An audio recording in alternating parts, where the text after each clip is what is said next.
Fleshkamiz zo'r, fleshkamiz Do'da xo'ja deb maqtab yotibsiz. O'zi ichida nimalari bor, qanaqa MP3'lari bor deb so'ragan obunachilarimiz uchun men o'zimda misol uchun 725 klip ko'rib bo'lmaydi, lekin men popkalarni bir tanishtirib o'taman.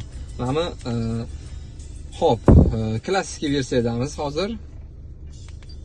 Ashulalari yaxshi bo'laydi.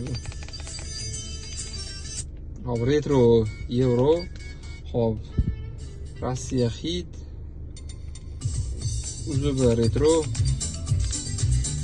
Hop, popkadan popka olamiz.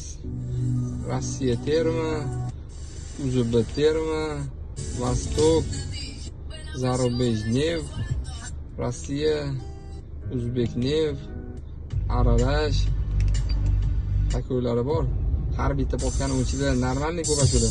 Vostok, Rossiya, Zarubej, O'zbek, Vostok hit, Rus hit, O'zbek hit, Zarubej shanson, klassika, Vostok. Xullas popkalari ko'p. Oxiriga yetib kela olmayapman, ko'ryapsizlar. Yengisi ham, eskisi ham, короче, variantlari juda ko'p. 3000 taga yaqin MP3 bor. Fleshkali versiyalari ham bor Navoda Tesla monitorlarga.